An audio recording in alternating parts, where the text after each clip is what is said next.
Hello and welcome. I'm Asuma Katauka and you are watching NewsX World. Let's take a look at some of the top stories. Ukraine's foreign ministry has warned Belarus against reckless provocations during the upcoming joint Zapad military drills with Russia. Meanwhile, Kyiv has also urged European partners to stay vigilant as President Volodymyr Zelensky accused Moscow of blocking a possible summit with Russian President Vladimir Putin. The Israeli military said a missile fired from Yemen on Friday likely fragmented mid-air after air raid sirens sounded across several areas with no injuries reported. Yemen's Iran-backed Houthi group claimed responsibility, saying it launched 3 operations, framing the attacks as solidarity with Palestinians in Gaza.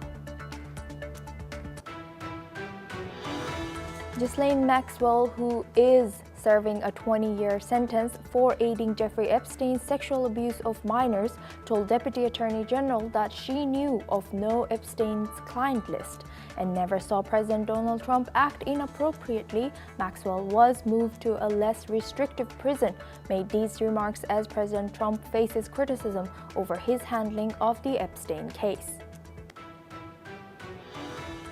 President Donald Trump has nominated close political aide Sergio Gore as U.S. ambassador to India, while FBI agents simultaneously searched the Maryland home of his former national security advisor and prominent critic, John Bolton, as part of a national security probe, marking the latest escalation in Trump's long-running feud with Bolton. Lawyers for former Brazilian President Jair Bolsonaro has told the Supreme Court that a draft asylum requested to Argentina found on his phone, dated last year, cannot be used as a proof of flight risk. Police have formally accused Bolsonaro and his son Eduardo of trying to interfere in his trial over an alleged 2022 coup plot, with his defense calling the case aimed at demoralizing him. South Korea has reportedly fired warning shots after several North Korean lead soldiers briefly crossed the demilitarized zone earlier this week, prompting Pyongyang to accuse Seoul of premeditated provocation and warning of uncontrollable tensions amid ongoing U.S.-South Korean military drills.